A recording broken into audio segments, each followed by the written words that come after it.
Hello friends, I am glad to see you again. Today I'm going to tell you about a condominium that forbade me to use my pool. I never realized my life could take such a bizarre detour over something as simple as enjoying my own pool. I guess I should have suspected something was off when I bought this house and noticed the strange stares from certain neighbors. I had moved here for the quiet location, the lovely backyard, and that pool. A neat in-ground oasis just perfect for cooling off on hot afternoons. I was excited to live in a peaceful area that reminded me of the classic suburbs I'd seen growing up in the Midwest. Little did I know, my private retreat would become the center of a legal spectacle that still leaves me shaking my head in disbelief. I want to begin by describing how I wound up here. I'd been renting in a larger city for nearly a decade, saving every penny for a down payment on a house with a yard. I was tired of hearing traffic 24/7, stepping over trash in hallways and having nowhere to garden. My job in marketing allowed me to work remotely, so I figured relocating to a more peaceful environment might do wonders for my productivity and my stress levels. The real estate market had been intimidating, but I finally found a place that checked all my boxes: single-story home, decent driveway, safe neighborhood, and, most importantly, a private swimming pool that the previous owners had maintained superbly. When I signed the closing documents, I distinctly remember being told by my real estate agent, Jason, that there was no homeowners association attached to this property. The agent was quite clear about it because one of my conditions was that I did not want any HOA drama. I'd heard countless stories of people getting fined for trivial infractions like painting the front door the wrong shade of beige or having a mailbox that was a little too tall. Jason assured me that this development was an older one, and only certain streets had an official HOA. Mine wasn't part of it. The property deed, too, was crystal clear. No mention of an HOA membership, no covenants beyond the basic city regulations. It was perfect for my needs. I moved in mid-spring, spent some time settling into the new environment, meeting a few neighbors, and generally enjoying my new backyard. The pool was in prime condition, just needed the standard maintenance regimen. I'd often take a swim break in the late afternoon, around 4 or 5, because that's when my workload typically slowed down. I could step away from the computer, dive in for half an hour or so, and return refreshed to finish up any tasks. Those first few weeks were blissful. I watched migrating birds in the tall pines near my fence, got used to the chirping crickets at night, and learned which local grocery store had the best produce. Then the strange notes started showing up. At first, I discovered a small envelope wedged in my mailbox. The outside read, "Notice." Inside was a piece of typed paper that listed HOA regulations in bold letters at the top. It included a bunch of bullet points about quiet hours, landscaping guidelines, and pool time restrictions, from 4 p.m. to 5 p.m. The letter claimed that all members of this community's HOA were mandated to keep their pools unused during that hour. It warned that repeated violations would result in fines, and it was signed with a name like Community Chair, Meadowcrest Neighborhood Association. The name of the association was vaguely similar to the area in which I live, but I recognized it as the HOA that governed the houses on the opposite side of the street. I had looked at homes in that part of the development, but those were definitely part of an HOA. Mine, however, was not. I dismissed it as a mistake. Maybe someone got the wrong address. I wasn't about to let that ruin my day. I tossed the letter in my recycling bin and went about my business. The next afternoon, I went for my usual dip around 4:15 p.m., thinking nothing of it. A day later, another note appeared. This time it was more threatening, referencing a violation fine that must be paid by the end of the month or further action will be taken. It was so blatantly obnoxious that I laughed. I wrote, "I am not in your HOA, please stop," on the back, put it back in my own mailbox in case the writer came snooping again, and ignored it. A couple of days later, I got a knock on my door. Standing outside was a short, stern-looking man wearing a polo shirt with the words Community Liaison embroidered on the chest. Let's call him Lionel. He introduced himself as a representative of Meadowcrest Neighborhood Association, saying he was there to talk about my non-compliance. Immediately, I told him there must be some misunderstanding because my address wasn't included in their association's boundaries. Lionel had a small tablet with him, and he seemed very sure of himself. He claimed that all houses in this area are part of the association. It's mandatory. I politely asked him to show me any documentation that proved I was a member. He scrolled around on that tablet, showing me a digital map. The lines on his map definitely included my property, but it didn't look official. It looked like something that had been drawn in some amateur mapping program. Meanwhile, my property deed clearly states that it's outside the HOA boundary. I tried explaining that to him, but Lionel's face started turning red. He insisted that the map was correct and that sometimes people forget they're part of the HOA. I asked for any signatures, covenants, or forms that tied me to them. He pointed to my yard where my fence had a small sign from the previous owner, something like Meadowcrest approved fence. He cited that as evidence. Now, that sign was just a leftover from years ago, when the fence contractor probably installed a standard design. That didn't mean I was in the HOA. It just meant the previous owner used a fence that was recommended by that group or by the local hardware chain. Who knows?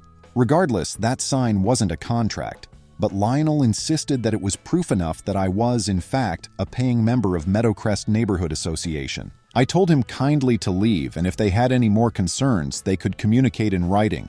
But I re-emphasized I wasn't paying any fines because I didn't belong to their group. He left, muttering under his breath about uncooperative new residents. I shrugged it off and thought that would be the end of it. In my mind, it was so obvious that I wasn't part of their association, so how could they possibly force me to follow their rules? Yet they kept sending letters, some of which were borderline harassing. They started to mention the same pool restriction hour from 4 p.m. to 5 p.m., claiming they had surveillance. It was ridiculous. I was swimming in my own backyard, minding my own business, and they were dictating how I should use my property. Now, I did consider ignoring it all, which I mostly did. But then a few neighbors who lived down the street, let's call them Gabby and Art, told me that the Meadowcrest Neighborhood Association was notorious for bullying.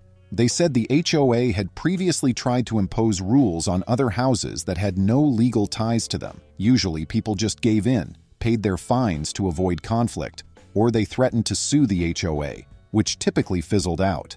Gabby told me that one older resident who was definitely outside the boundary ended up paying a big chunk of money in fees just to get them off his back because he couldn't afford to hire a lawyer and was frightened by the threatening letters. That made me angry. The idea that a group would collect money from folks who weren't even their members was outrageous. One weekend, I had my cousin Drew visit from out of state.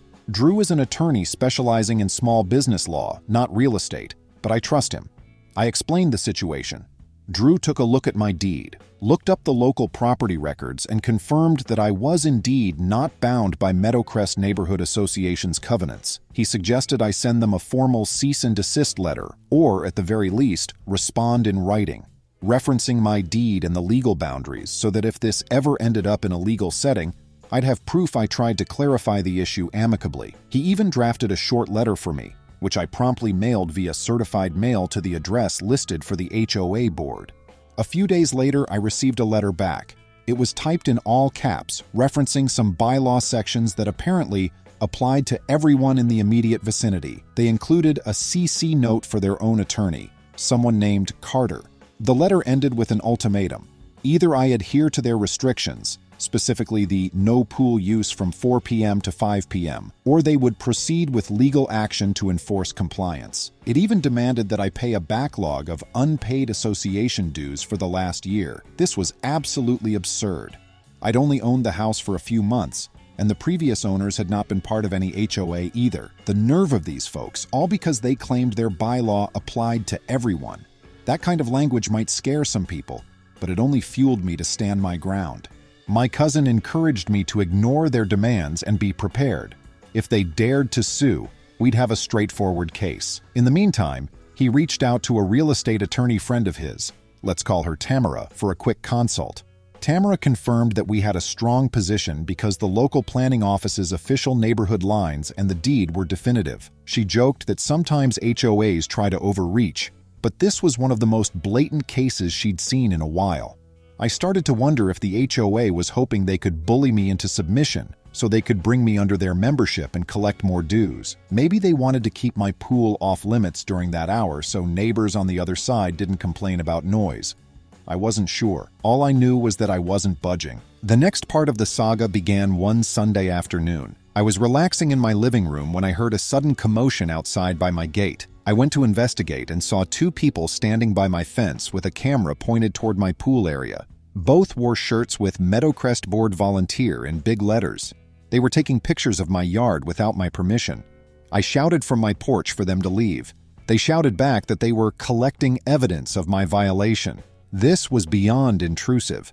I threatened to call the police for trespassing if they didn't back off. They scurried away, shouting that I'd regret this. Fed up, I phoned Tamara and explained what just happened. She said I should file a police report about the trespassing, or at least about them taking pictures of me in my own backyard. It might not have immediate consequences for them, but it'd be good to have a record in case they escalated their behavior. So I did that. An officer came, took my statement, and told me that if they returned, I should call again. The officer also mentioned that this particular HOA had a reputation for being very pushy, and that many neighbors had complained about overreach. Over the next few days, I tried my best to keep calm, but the letters kept coming. Then, finally, the big bomb dropped. A formal lawsuit, served by a process server who awkwardly apologized, saying, "I'm just the messenger." The lawsuit alleged that I was in violation of Meadowcrest's quiet enjoyment bylaw, that I owed them back dues, and that I needed to pay a penalty for ignoring their official notices. They even demanded I pay their legal fees. The nerve was truly unbelievable. Drew and Tamara jumped on this instantly. They were both appalled, but also sort of amused. The lawsuit had no legitimate basis because I was not, and had never been, a member of their association. They had no actual contract with me, no signature, no mention in the property records, nothing. The only thing that might cause confusion was that leftover sign on my fence, which was meaningless in legal terms. We decided to push forward, respond to their complaint with clear evidence that they had no standing. I'll admit, I was a little stressed at the idea of going to court, but Tamara reassured me that once their attorney realized the truth, he might drop the case to avoid looking foolish in front of a judge, except that's not what happened at all. The HOA's attorney, Carter, insisted that the community boundaries had been expanded at some point, and that all houses within that expanded boundary were automatically subject to the HOA rules. I was told that I should have done my due diligence. Of course, I did due diligence when I purchased the property. Everything was in order, and it was guaranteed not to be in an HOA. So I braced myself for a day in court.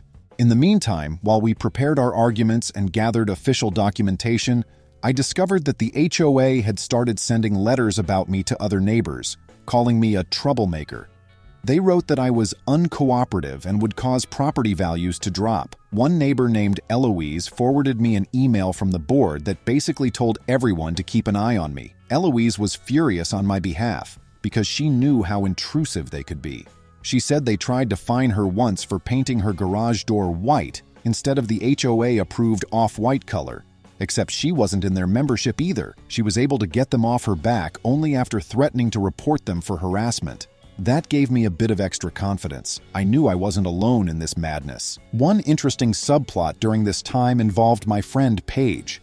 She's been living 2 streets over from me, definitely within the same city but in a different association. Paige told me she had considered moving because her own HOA was extremely strict about lawn decor. She was stunned to hear about my situation, because at least her HOA was valid. Mine wasn't even legitimate. She was dealing with an extremely invasive landscaping rule that required her to pull up her favorite rose bushes and replace them with hedges approved by the board. Paige eventually decided to fight her HOA too, though her scenario was different, since she actually had an agreement in her deed. Still, we found a weird sense of camaraderie in discussing how some associations can become petty dictatorships. Her story gave me perspective. While I sympathized with how controlling HOAs could be, I reaffirmed that I was absolutely not going to cave to a group that had zero legal claim over my property. As our court date approached, we compiled every piece of evidence: the property deed, official boundary maps from the county's planning department, my original sale and closing documents, and even a statement from Jason, my real estate agent, verifying that he'd confirmed there was no HOA membership for this house. We also had the city's official tax records showing that we weren't paying any HOA fees. The final piece of the puzzle was a letter from the previous owner, who had been quite adamant that they refused to join any HOA, which is part of the reason they chose that home in the first place. They wrote a simple affidavit explaining they'd never signed any HOA documents. I felt very confident going in. The day we arrived in court was probably one of the most surreal experiences of my life. The hearing was scheduled for mid-morning in a small courthouse not too far from my neighborhood. I walked in with Tamara, who was carefully carrying her briefcase of documents. We spotted Carter, the HOA's attorney, conferring with Lionel, the community liaison, and another board member who I recognized from my fence incident. They glared at us. Carter, however, looked nervous as soon as Tamara approached with her professional posture and polite handshake. When the case was finally called, we went up. The judge, a calm older gentleman, listened to Carter's opening. Carter went on and on about community standards, implied membership, how the growth of the association included my property, and how I was willfully violating pool usage restrictions that had been set for safety. That last claim was new to me. Apparently, they decided to say that the reason for the 4 p.m. to 5 p.m. pool ban was to ensure no loud swimming occurred during that hour. Ridiculous. Carter tried to push the idea that I was effectively a rogue occupant, ignoring the legitimate rules of the HOA. Then it was our turn. Tamara methodically presented each piece of evidence: the original city boundary maps, the official deed with no mention of an association, the affidavit from the previous owner, a letter from the county tax assessor verifying that we do not pay any HOA dues, and more. The judge asked a few questions, like whether the association had formally recorded any changes to their boundaries with the county. Carter stammered a bit, referencing some resolution from a board meeting. The judge raised an eyebrow and asked if that resolution had ever been filed or recognized by the city or county as an official extension of the HOA's domain. Carter admitted that it had not. The judge then asked for any contract or signed agreement that showed my property was subject to the HOA's rules. Carter had nothing. It was almost comical when Lionel tried to interject about the sign on my fence, claiming that it was HOA property. The judge was unimpressed, pointing out that a sign is hardly a legally binding contract.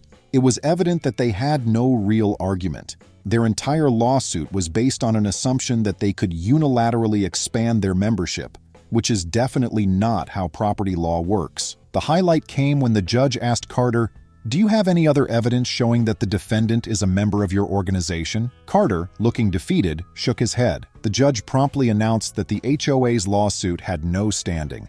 He dismissed their case entirely. Tamara immediately requested legal fees be awarded to me, since we had been forced to defend ourselves against a frivolous claim. The judge said he would take it under consideration. In the end, we were awarded reimbursement for our attorney fees, as well as other minor costs, although the judge didn't award any punitive damages beyond that. Still, I was satisfied. A victory is a victory, and it was clear the HOA had wasted a lot of time and money on a case they could never have won. When the ruling was made, I spotted Carter's face turning red. He quickly tried to gather up his files, while Lionel and the other board member looked like they had swallowed lemons. They left in a hurry, not even making eye contact. Tamara and I shook hands, overjoyed. Outside the courthouse, a couple of bystanders who had been waiting for the next case asked me what that was all about. I just shrugged and said, "They tried to force me into an HOA I'm not in, and they lost." One older woman nodded, saying she'd heard of that particular association causing trouble for folks before. It felt cathartic to have it finally settled. But it didn't end with just that courtroom decision. A few days after the hearing, I got a letter from the HOA. It wasn't an apology, of course. It was a statement about them dropping all claims, as if the judge hadn't just dismissed the entire thing, and an additional request. They wanted me to join voluntarily as a paying member so that we can all remain neighborly and consistent in our standards. They even included a membership form. I laughed so hard that I nearly spilled my coffee. I ripped that letter up and threw it out. Then I wrote one final letter of my own, reminding them that any further contact regarding dues or rule violations would be considered harassment.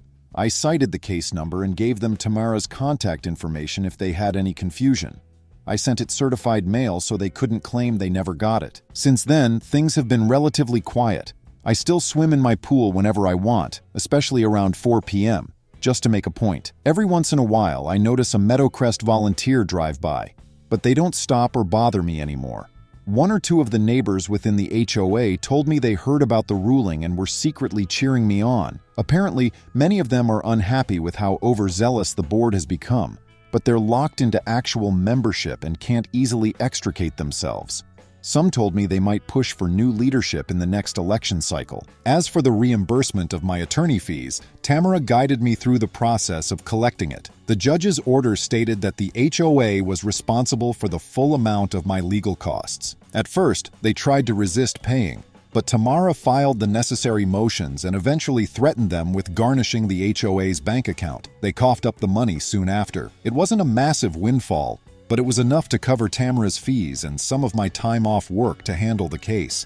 I view it more as a moral victory than anything else. The side stories that cropped up during this fiasco ended up interweaving in interesting ways. For instance, my cousin Drew, who's not even a real estate attorney, got fascinated by HOA laws and is now considering expanding his practice to include property law.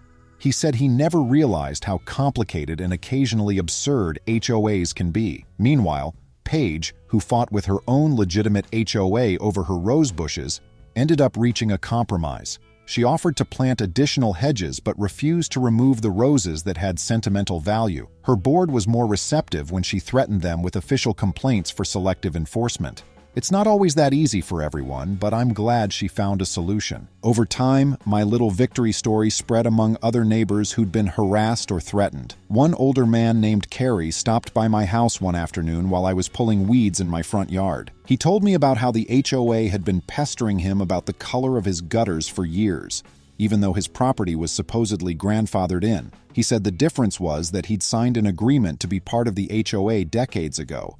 But he contended that the association had changed so many rules without consulting all members that he felt it was no longer the same group he'd joined. Kerry was inspired by my stand and said he was going to attend the next board meeting to voice his objections.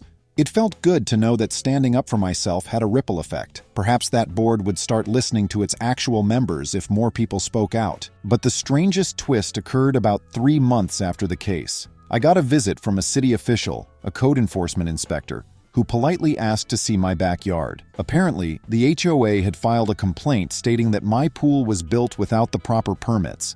That was completely false. The pool was installed by the original owners with all the appropriate city permits decades ago. I retrieved the official documents from my home records, showed them to the inspector, who nodded and apologized for the inconvenience. He said that this was the 3rd or 4th complaint he'd had from the Meadowcrest group about suspicious structures. Each time, he said, the complaint had no merit. This made me suspect that the HOA was retaliating by filing bogus code complaints against me. However, the city official said that repeated false complaints could lead to consequences for the complainant if it's deemed harassment. He told me not to worry, that I was in full compliance, and that if they tried this tactic again, I should notify him personally. That conversation gave me a final sense of vindication. The city was well aware the HOA was stepping out of line. It showed me that while HOAs can have power over their actual members, they don't have any legitimate authority over someone who never signed a contract. And if they continue harassing folks or filing false reports, they risk official sanctions. It was a relief to realize that I could rely on city officials to do their job fairly instead of blindly siding with the HOA. After that, I never heard from the Meadowcrest folks again regarding my pool usage. I still get the occasional stray letter with an HOA logo, but it's typically a mass mailing that they probably send to everyone in the entire region. I shred them as soon as I see them. No courtesy, no acceptance, just a straight path from my mailbox to the shredder. If Lionel or any other board members see me outside, they no longer wave or come by. They just mind their own business, fine by me. In time, my own life settled into a comfortable routine. Work continued, I enjoyed quiet mornings in my home office, and I'd reward myself with afternoon swims. Sometimes I'd intentionally slip into the water at 4:01 p.m., just because I could. There's something liberating about asserting your basic property rights. The conflict had been stressful, sure, but it also taught me about not backing down when you know the law is on your side. Beyond that, I also connected with some neighbors who came forward to share that the Meadowcrest Association had tried similar tactics before. A teacher named Roxy from the local high school said they pestered her about the type of fence she put up. She confronted them with property records, and they backed off. Another neighbor, Steven, told me they tried to stop him from installing solar panels because they weren't aesthetic. But again, the city had no such restrictions, and he wasn't part of their group. It was astonishing how consistent the HOA's overreach had been. But hopefully, with the court ruling, they'd think twice about going after others who had no legal ties to them. Of course, not all my neighbors are anti-HOA. Some folks within Meadowcrest are perfectly content, appreciate the uniform look of the neighborhood, and enjoy the association's amenities like a private park or tennis courts. I have no issue with that, so long as they respect that I'm not bound by their regulations. Live and let live. If they want to abide by curated landscaping standards, that's their choice, but they can't force me to do the same. And occasionally, I'll get asked how much it cost me to fight them. Between Tamara's fees, later reimbursed, and the time I spent collecting documents, it did take a toll on me. But in the end, it was worth it, because caving in to a false claim would have set a terrible precedent. What if they decided to fine me for other random infractions? And how many more unsuspecting homeowners on the outskirts of the official HOA boundaries would they target? Standing up for myself ensured they wouldn't pull the same stunt so easily on the next person. And for me, that's a win. Another small subplot that actually turned out well is the city's stance on local neighborhoods trying to incorporate or expand HOAs. A few weeks after all this ended, the local planning commission had an open forum. I popped in to see what was on the agenda. There was a portion where people could discuss experiences with HOAs, expansions, or boundary changes. A few folks from my street attended, and they brought up how the Meadowcrest board had tried to expand without legal basis. The commissioners seemed interested in creating a more transparent system, so that if an HOA attempts to alter its jurisdiction, they must file official paperwork and notify all potentially affected homeowners. That might help prevent confusion in the future. I spoke briefly, explaining that I had to go to court to prove I wasn't a member, which sounded ridiculous on its face. The commissioners were sympathetic, though I'm not sure if it'll lead to a formal change in the law. Still, at least the seeds were planted. After the hearing was over, I spent some time chatting with two of the commissioners, and they suggested that if enough people documented these problems, the city might pass an ordinance requiring HOAs to send official disclaimers to non-member houses, clarifying that they aren't subject to HOA rules. That would be a welcome step forward, I think, because the main reason Meadowcrest pulled this stunt so successfully in the past was that homeowners didn't know their rights or got overwhelmed by legal threats. If everyone had a clear city-issued document stating, "You are not subject to any HOA," it would be much harder for unscrupulous boards to bully them. Friends, thank you. See you soon.